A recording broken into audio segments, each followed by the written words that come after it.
Greetings, family. Welcome to African Exodus. I am your host, Tierney Cherie, here to you with the news segment, African and World News. Before I get started, I do want to remind you all, please do add yourself to my Telegram channel. That is where I update, where I post videos or any thoughts or things that I want to share with the people. You could always follow that. It is inside of the description, inside of a link in the description, that is.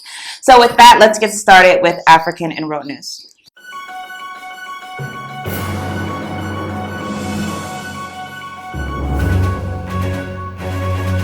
As we have been waiting to see, Uganda has decided to go forward with their legislation that has been labeled by the international community as hate legislation against LGBTQ populations. So, of course, the West is very upset. When Uganda was doing this, I personally was very surprised because typically Uganda has been a Western puppet, one who has basically gone along with the Western agenda on a number of issues. And it was very clear that they were not in this particular instance. So let's see what exactly is happening. U.S. President Joe Biden cracks the whip on Uganda for criminalizing homosexuality. Yes, they said cracks the whip because that is literally what aid is. It is a tool of enforcement for enslavement. Whenever the United States gives a country aid, the idea is that they will comply with everything that the government puts forth and also withdraw any type of legislation or any type of moves from the people or from the politicians that do not go within the realm of what the United States has deemed acceptable. And Uganda, again, surprisingly, has gone forward with this despite the fact that the United States government sent a number of warning shots that if they do so, they face really severe ramifications. So let's read from this. It says, Biden said that his administration is deliberating. Just the goal of the West. They are deliberating the application of sanctions and restriction of entry into the U.S. for Ugandans. This will apply to anyone who was involved in criminalizing homosexuality and against the LGBTQ community. The United States of America has announced plans to withdraw key services and aid offered to Uganda after signing the anti-gay bill into law on Monday. A statement by U.S. President Joe Biden condemned the move, terming it a gross violation of human rights, further calling for the repealing of the law. He said, I join with people around the world, including many in Uganda, in calling for its immediate repeal. Now, this is very, very problematic. I don't care what side of this issue you are on. You have to see the issue with a foreign government, the United States government, feeling as though they are the moral arbitrator of the world, despite the fact that this government has so many human rights violations, to the point where they will call for the repeal of a law that is not within their borders. And yet, Biden added that the act was a threat to those in Uganda, including U.S. citizens. He said he has directed National Security Council to evaluate some key aids the U.S. is offering Uganda, a move that will deal a blow to several citizens relying on it. As such, I have directed my National Security Council to evaluate the implications of this law in all aspects of U.S. engagement with Uganda, including our ability to safely deliver services under the U.S. President's emergency plan for AIDS relief. And this is really where you see like what these types of aid packages are really for. So because they did a law that goes against your interest or against what the United States is trying to portion Africa, because of that, they're going to target funds that are for AIDS relief. So what were those funds really for? That's the question. What were those funds really for if the first thing that you want to do is cut funds for AIDS? Because clearly you were not about saving lives of people in Uganda if that's your first thing that you're going to go for. He said, my administration will also incorporate the impacts of the law into our review of Uganda's eligibility for the African Growth and Opportunity Act, he added.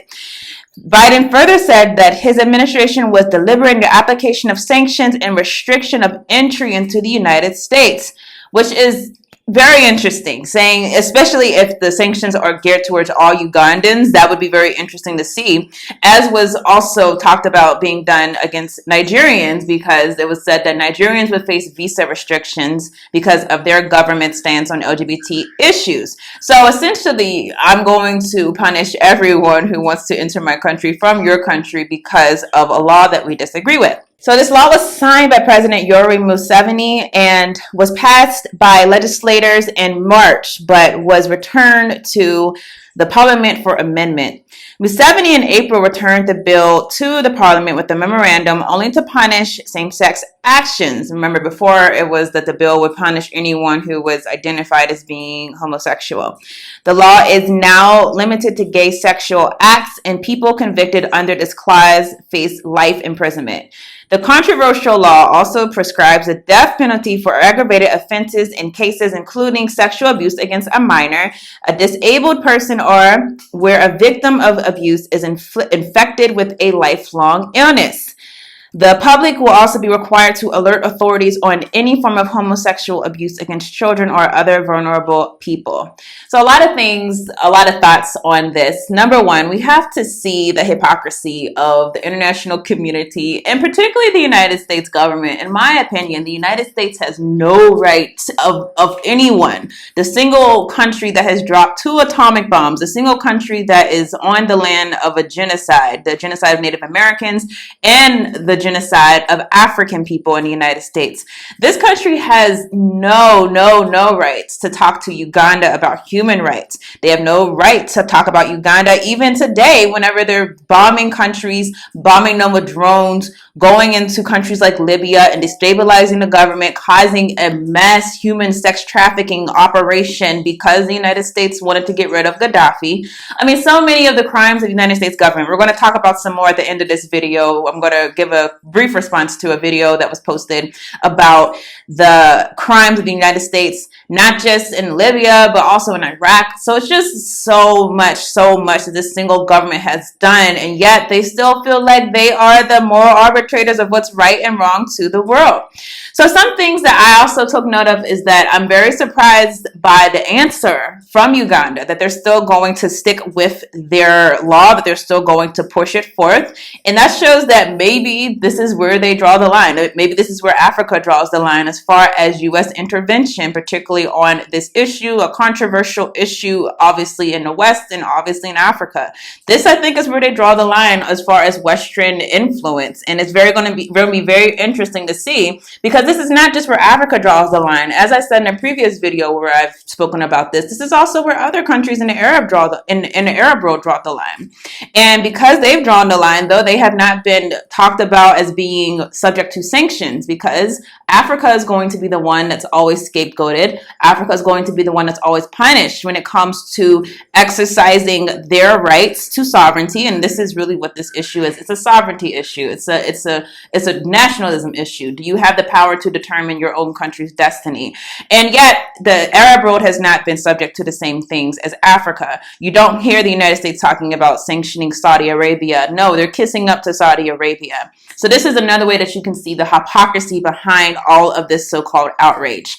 This is going to be a way for Joe Biden to score political points, if anything. I'm very sure that they're going to hand out these sanctions. I'm very sure that he's going to use it as a rallying call, especially come election season.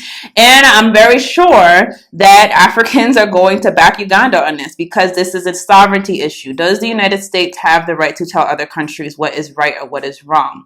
The other thing I want to talk about, though, is that you should understand, this is why African countries are more so being drawn towards China and Russia. Not that they're a better conduit of African independence and sovereignty. You can argue that they are in some aspects, but definitely in other aspects there is a mutual relationship, meaning Africa is not just giving things to China. China's not just giving things to Africa. Africa's also giving things to China. It's a mutual relationship. But the difference is that China and Russia, they don't care about what happens in Africa. And that's really where the hypocrisy becomes even more blatant, because you're going to see even more the U.S. kissing up to Africans, telling them not to leave China and Russia behind, but still basically will give you money, but will also give you the rules as far as what you should or or should not do with that money. So this is going to hurt the U.S., in my opinion, more than anything, especially in this era that we're in. This is the era of Western hegemony being questioned. This is the era of the rise of the global South, I believe, led by Russia and China. Whether or not you like those countries, it seems that the BRICS nations in particular are the ones that are on the rise, and they're going to face a lot of punishment, I think, on the international sphere. Maybe not in the Western world, but certainly inside of the global South, because frankly, countries are sick of the United States feeling like they can boss them around on issues. So we will see what happens with that, and we will go to the next story. So I want to talk about this article. This is an opinion piece that I thought was very interesting about the Black Lives Matter movement, probably from a conservative commentator, just based on a lot of the things that are being said. But this article, I think, really shines a light on what it is that the Black Lives Matter movement was meant to accomplish inside of the world. I believe that the movement at this particular point was to ensure, for the elite to ensure that we do not have another uprising of Africans in the United States. That's truly what I believe. I believe that because they have managed to completely destabilize the institutions that would have an impact in the media space, the institutions that were having a certain impact inside of the public sphere. There are those that are still in existence, obviously. There's those that are still fighting the good cause, but they have been silenced as far as the mainstream narrative. And it does matter in that, because if you want to awaken the masses, you do so on a major scale. I believe that the point of the Black Lives Matter movement was to do just that, was to take the crown away from the true political activists, to take the narrative away from what we actually need to do to strengthen the community, and instead to point it towards this idea that Black is just a color, and we're trying to liberate all the colors and all the letters, and we're trying to bring everyone together under a single banner. And that obviously weakens our cause, because we have a very particular issue being African. We have a very particular struggle. That struggle does not mesh up with other issues like they want us to think. So I'm going to read from this article. It says, during the summer, support for the movement rooted in proper and righteous desire to eradicate, it's talking about the summer of 2020, by the way, eradicate racist police brutality in America and make amends for the truly heinous history of race relations in that country, became overwhelming, as well as the upswell in individuals making donations to an array of anti-racist organizations. Woke corporatism itself exploded. Suddenly the home pages, and I remember this, and I remember talking about this on this channel, the home pages of America's most iconic companies filled with statements on the sacrosanct nature of Black Lives Matter and those companies' commitment to furthering the movement's aims. The dating app's virtue signaling was awkward and inappropriate, but it was small fry next to the behemoths of corporate America, who combined donations to Black Lives Matter could be in the billions of dollars, according to a database by the Claremont Institute, a conservative California think tank. There has been other trouble, though. So Black Lives Matter, if you don't know, they have recently basically declared bankruptcy. They are in the red for $8.5 million. In addition to that, Patrice Colliers had to resign from her role in the organization in 2021 following anger over the mismanagement of funds. In her interview last year with the Associated Press, she did acknowledge that the foundation was ill-prepared to handle the groundswell of support for the movement, but denied any wrongdoing. There is wrongdoing. If you're not able to adequately allocate funds to the purpose for which you say that you are there for, you don't accept funds. That excuse should be infuriating, honestly. It's very common sense. If I am here for building a house, that's my purpose. I don't accept funds if I don't know what to do with the money. Yet Black Lives Matter was accepting funds to do all these grandiose things. They were going to be anti-racist and do all these things to destroy institutions and all these things that they were not prepared for, or they could not do. They didn't have the capacity for, and they were not prepared to allocate the funds. Now, they said there were even things that rose eyebrows even more. Collier's brother, she basically hired her brother as professional security and paid large sums of money for that service. Also, a $6 million Black Lives Matter mansion, many of you probably remember that, in LA, was the center of controversy. So many things that they have done. Essentially, the Black Lives Matter organization has robbed the people blind, but they just have not robbed the people blind. They've done so with giving corporations the ability to guise themselves as being for the Black community, even though they were not. Think about how much that hurts the movement for African sovereignty. Think about how much that really puts us in a jam, because now these corporations get to wipe their hands clean and say, hey, we did something for you, and yet you didn't even know what to do with the money. Now they get to basically watch you wallow about the fact that you are still inside of an economically depressed state. Meanwhile, they get to say, hey, it's not our fault. We gave money to Black Lives Matter. We did our part. This really hurts a lot of aspects of the movement. And honestly, we have to do more to point out the fact that Black Lives Matter was a co-opted movement. We have to be very, very much clear that corporation, that organization was completely a farce in order to derail our movements. Because if we do not, then trust me, it's going to be very hard to get a movement off the ground. We'll be reminded constantly of the failed Black Lives Matter. We'll be reminded of what happened to these donations, these billions of dollars of donations. What happened to it? Our community is just as much poor as it was before, and yet this corporation or this organization accepted donations that were supposed to be used for the betterment. We're going to be reminded next time that we have an African that is murdered in the streets of the United States, we're going to be reminded of the fact that all we did was protest, and then things died down, and then once everything died down, we protested some more, maybe when the verdict was coming in, and then guess what? Nothing happened. So next time that we're told that we need to be more politically astute and organized, they're going to point us towards the fact that we have not organized. This is a problem for us, and we have to be the ones to change this narrative, because what I believe is that this is the exact purpose Black Lives Matter was created for. Derailing any movements, any organizations, any movement for Black power. That's really what we want, right? We don't want to be put inside of a society that's going to hate us. We want really the power to determine our own destinies. Yet, if Black Lives Matter is going to be used as a scapegoat for why we cannot achieve that type of sovereignty, then we have to make sure that we do our part to call them out and to call that movement out as being one that was for our real destruction. So Biden might not have been able to pass the George Floyd Act, but he was able to pass some new legislation targeting anti-Semitism. White House lays out first ever national strategy to combat anti-Semitism. President Joe Biden unveiled his administration's new whole society plan to combat anti-Semitism, which called for the most ambitious and comprehensive U.S. government-led effort to fight anti-Semitism in U.S. history. The interesting thing about this is that not broadly racism. I mean, isn't racism supposed to be covered under anti-Semitism? No, it has to just be anti-Semitism. It's not going to be the most comprehensive thing attacking racism. Of course, because racism is in the actual fabric of this society, so we wouldn't want to do that. The past several years, hate has been given too much oxygen, fueling a rapid rise in anti-Semitism, Biden said in a pre-recorded message. It's simply wrong. It's immoral, it's unacceptable, and it's on us to stop it. Biden laid out a four-pronged strategy, starting with an effort to increase awareness and understanding of anti-Semitism and Jewish American heritage.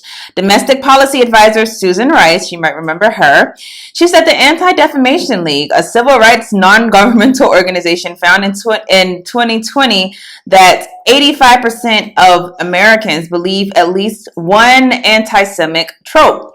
They said a study found that more than 3 in 5 American millennials and Gen Z didn't know 6 million Jews were murdered in the Holocaust. Rice said that this is simply unacceptable. Of course, the goal of this is that how many people know who were killed in the transatlantic slave trade? More than can be counted, obviously, right? But no one finds that unacceptable that no one can even say how many people were killed in the transatlantic slave trade, how many people were killed inside of the Congo genocide by Leopold. No one probably knows that, but that's acceptable. It's not unacceptable that some people don't know that 6 million people were reported to be killed in the Holocaust. How does that make sense? She announced that the United States Holocaust Memorial Museum, which would launch the first ever U.S.-based Holocaust Education Research Center, and called for increased school-based education about anti-Semitism.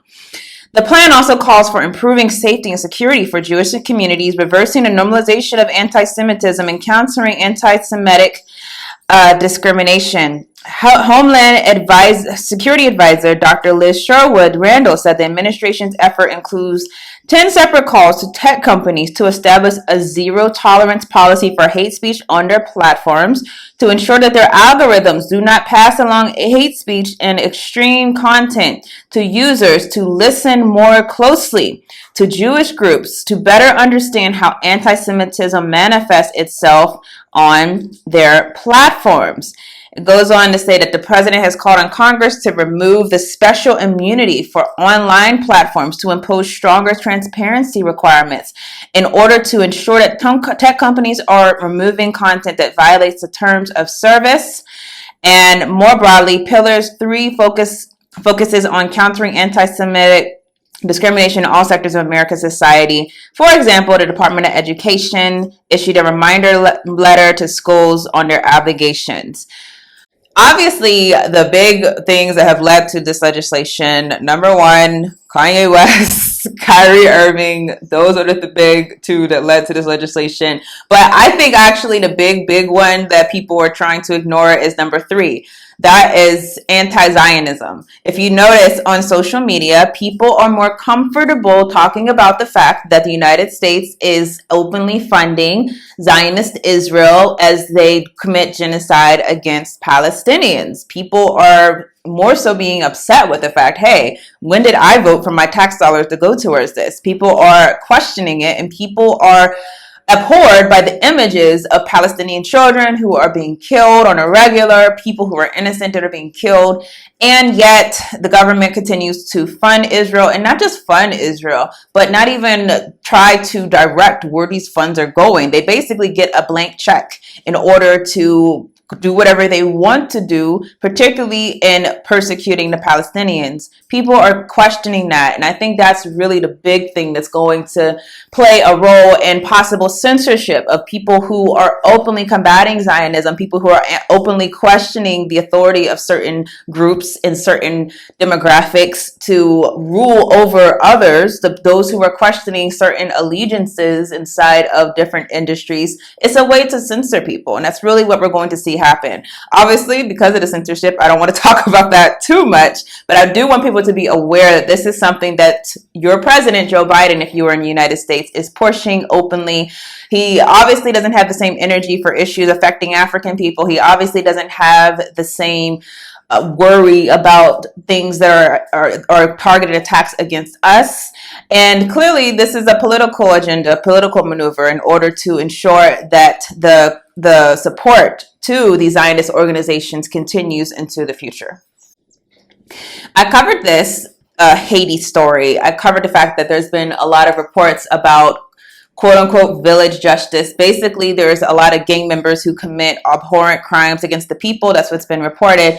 And people have been going out and killing those gang members. Now, I think it's important to tell more about that, because you don't want to just walk away having a one-sided view.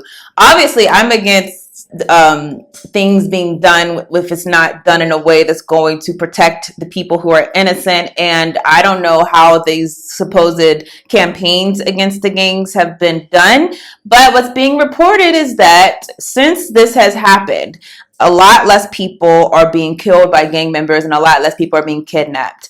In which case, this could honestly be an area of possible community policing or something of that nature, something that's being done away from the state. So let's just talk about it to just give a comprehensive view of what's happening in Haiti. So violence by armed gangs has fallen drastically since the emergence of a vigilante justice movement that has seen at least 160 suspected criminals killed last month. That is a report by a human rights research group, again, people who are inside of different destinations, those who are in Haiti, you should verify this, because these human rights research groups many times have slanted ways of reporting and don't report accurately. Now, the situation in the Caribbean country remains extremely volatile as heavily aimed gains continue to drive a humanitarian crisis that has displaced tens of thousands, amid frequent kidnapping, ransoms, gang rapes, tortures, and murders. The vigilante movement known as, I'm probably going to pronounce this right, Boakale, someone could please correct me, but began after residents called for the capital of Port-au-Prince to be lynched and set afire, and had done so to dozens of gang members in the early morning of April 24th.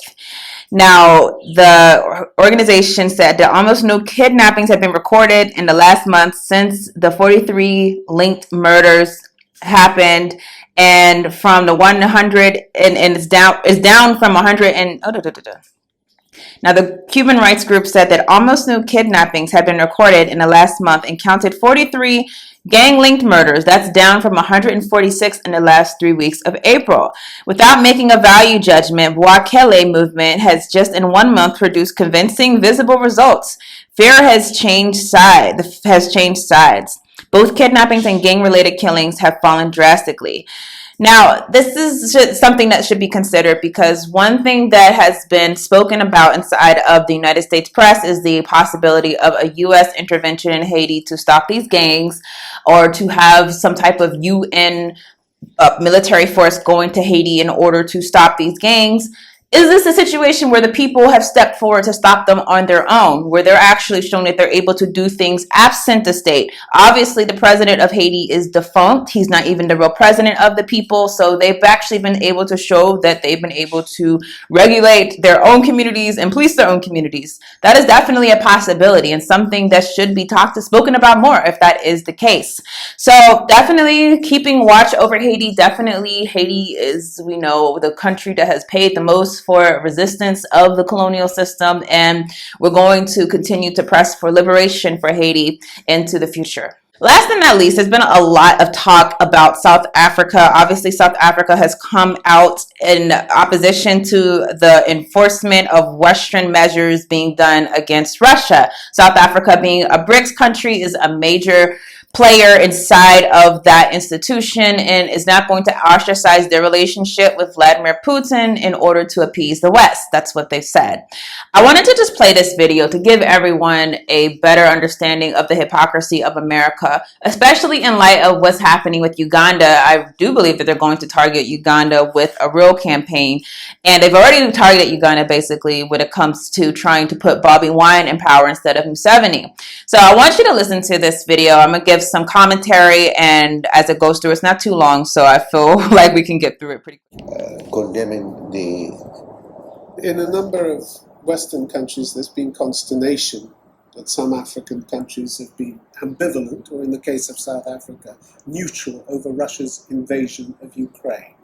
Is this payback for the West, for the wrongs of the colonial era? You see what he's doing right here. They're trying to play the victim mentality. Oh, poor West. You know, we did something so long ago, and we were really sorry, and you guys are still holding us captive. Which is completely not true, because number one, the system never ended. The colonial system never ended. The slavery system never ended. But this is the games that they play with us. They want to be the victim. They want to act like it's us who needs to capitulate to them, and that we're wrong for not seeing things their way, and we're trying to punish them for something that they definitely have done. The other thing about this, though, is that we don't even have to go to the colonial era to talk about the horrible atrocities of the European colonial system. We don't have to go that far back. We can go as far back as today, as the last hour. Constantly, there's a system at play that works to oppress the African masses, and yet they want to act like they're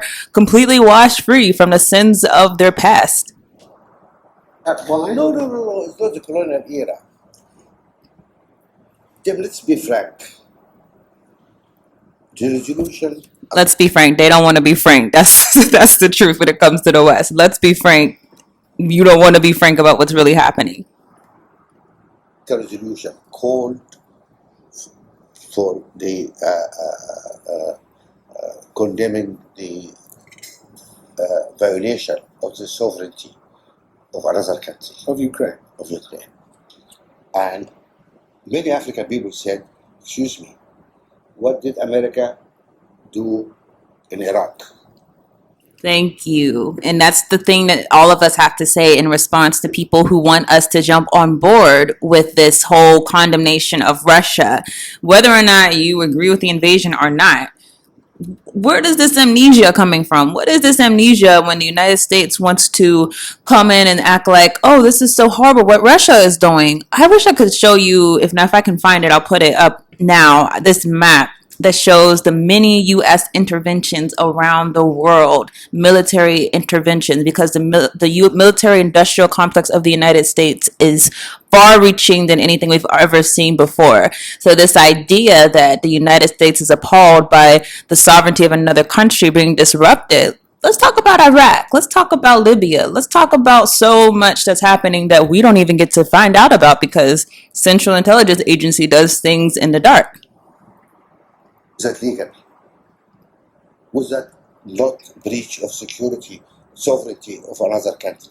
That has never recovered, just like Russia or just like Libya has never recovered. Iraq is now a cesspool of chaos, and so is Libya. So these are the things that happen when you do have these types of policies, when you do have this type of imperialist mentality. You not just ruin that country in the here and now, you're going to ruin that country for decades and generations to come, all because the United States wants to rule over sovereign nations. So why don't they condemn both? And again, that's the double talk. Oh, well, you should have come out back then when we said this. Why are you bringing this up now? Why you want to talk about this now? Well, we can talk about both. We can talk about both Russia. We can talk about the United States. There's no statute of limitations on condemning human rights violations. But from US to put this resolution forward was a little bit really unwise. I think Germany should have put this resolution because Germany objected to the invasion of Iraq. Exactly, because the United States is all gung-ho if it's someone that they deem an enemy to go and invade different territories. But don't let it be someone else.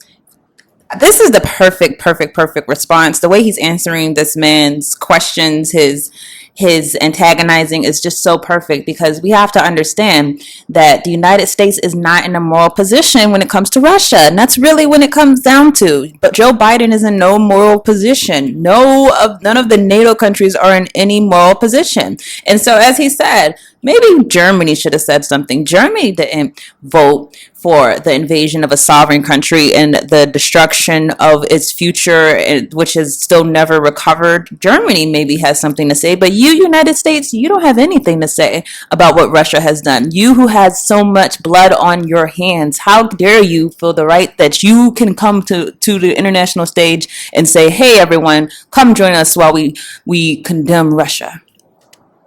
But it's wrong for US to put this resolution because then, excuse me, you are hypocrite. Yes. But is neutral really the side that Africa wants to be on? Can you see the point? Either there are international rules or no rules. You tell me. Either there's rules or there's no rules. And you're going to find that out with the human rights sphere all the time. These are fake rules. The rules that only apply to certain bodies, only certain individuals. Whenever they want them to apply, they will try to enforce them. Think about the fact that the United States is not a part of the International Criminal Court and yet wants to condemn South Africa, who is a member of the International Criminal Court, for allowing Vladimir Putin to come into their country. Excuse me, if this is such a horrible thing, why don't you, United States, submit to the court? Oh yeah, that's right, because you have too much blood on your hands. Oh yeah, that's right, because you plan on doing murderous things, not just the things that you've done in the past, but the things that you plan to do in the future. Only applies to Russia, not US. Let's not be hypocrite. This is the problem. This is the problem. We need to look at the mirror sometimes and realize what we say and what we do. And the thing is, if they do look in the mirror, understand, they know what they're looking at. Like, they know they're liars. They're not surprised by this. The whole human rights idea is a bunch of lies because, frankly, no one is following these fake rules. Everyone looks at them as a joke. Everyone wants to use them to be weaponized against their enemies, but no one has a consistent, thorough application of the human rights sphere, irregardless of what situation or what players. It all is about power. That's really what human rights is about. It's about power. Because if you have a country like Uganda who is going to have this mighty hand dealt to them because of their choices, because they supposedly are not following human rights, not following the Declaration of Human Rights, yet you have another country in the Middle East, for example, like a Saudi Arabia, who's doing the same thing. Well, Saudi Arabia has power, whereas Uganda doesn't have the same pool as a Saudi Arabia. So therefore, you want to care in this instance, but you don't want to care in all of the instances. This is just the hypocrisy of this whole idea of human rights, and we have to be calling it out. What happened in Libya? We went and broke this country, we never put it together again. Is that acceptable? Right. Is it acceptable what happened to Libya? That country was broke down and cannot be put back together again. Let that resonate with you right now. What do you make? Look, let us be honest and dealing with this stuff. So it's not like the West is little white and all romantic. Nobody's saying that. He's asking a liar to be honest, but these liars cannot be honest about what they've done. So don't lecture. Don't lecture other people and say, look, I condemn, and I think it is a problem. It's unacceptable for Russia to invade Ukraine, and there's no question. But in the same breath, I condemn American invasion of Iraq, because this is equivalence, and we need to remember that. We need to remember that this is equivalent. Let that resonate with you again. No exceptions. And that's really the problem, is that there is exceptions. There's exceptions with the US, there's exceptions with the Western powers, the NATO powers. They honestly feel like that they're not beholden to the same rules as Africans are. And really the reason why South Africa is being punished is because they've decided to go rogue. That's a real problem, that you basically decide to do something that the majority of the world has decided not to do. You decide to stand on the sidelines, not even necessarily pick a side, just basically say, I'm not going either way. And because of that, you're going to be punished on a world stage, and we're going to make you this pariah to the world, as South Africa is facing right now. So that is just to show you not just the hypocrisy, but the fact that we have to call these people out whenever they decide to try to lecture us morally. Let them know you're not the right people. Get someone else. Get someone who's actually has a better human rights record to talk about what I'm doing wrong. I mean, not even just Iraq. Think about the many times that the U.S. has just incurred on independent countries. If I can find this map, I'm going to just put it up right now. But there's this map that shows how many interventions the United States has had in countries all over the world. How are you the one to talk about Russia, and how are you to tell me that I should condemn Russia? Doesn't make any sense. But that is going to be it for this week. I will see you all next week with African and World News. I unequivocally rejected the racist assumption of much white American Christianity, namely that God had created the black man inferior and that he had intended Negroes to be a servant class, hewers of wood and drawers of water. Well, I predicated my view of man on the doctrine of Imago Dei. All men, regardless of color, are created in the image of God. Now, from this premise followed the equality of all men and the brotherhood of all men. The biblical injunction of Acts 17:26 reminds us that he created of one blood all nations of men that dwell on the face of the earth. I was most interested in brotherhood within his own race, because if Negroes are created in God's image and Negroes are black, then God must in some sense be black.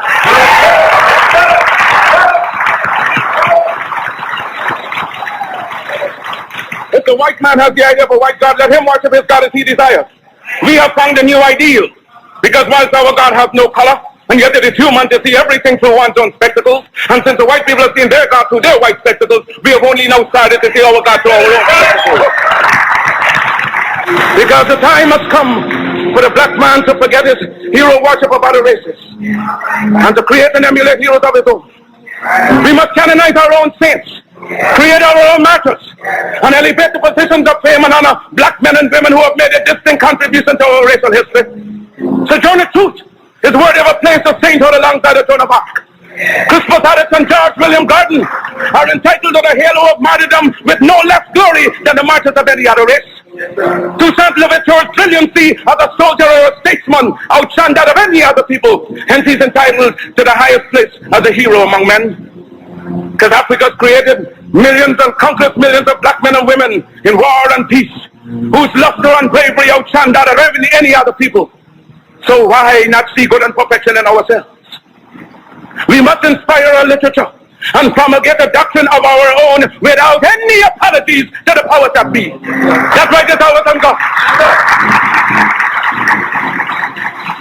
Let sentiments and cross opinions go to the winds. We are entitled to our own opinion and are not obligated to or bound by the opinions of others. If others laugh at you, return the laughter to them.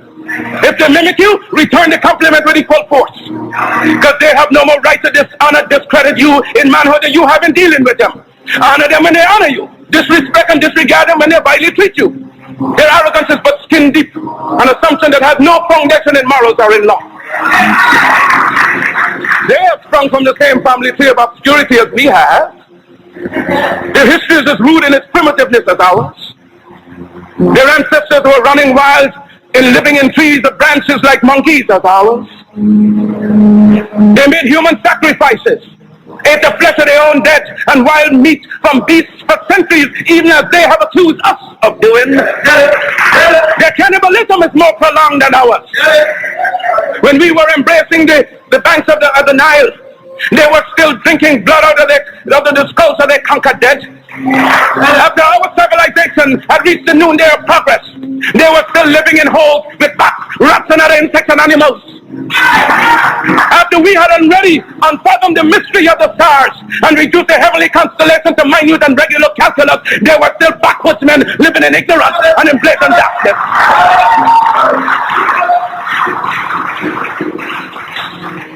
The world is indebted to us for the benefits of civilization. They stole our arts and sciences from Africa. Then why should we be ashamed of ourselves? Let no one inoculate you with evil doctrines to suit his own convenience. Charity begins at home. So first to thyself be true, and thou canst not then be false to no man. Because God and nature first made us what we are. Never forget your God. Remember that we live, work, and pray for a binding racial hierarchy, whose only natural, spiritual, and political limits shall be God and Africa at home and abroad. With God's dearest blessings, I leave you for a while. One love.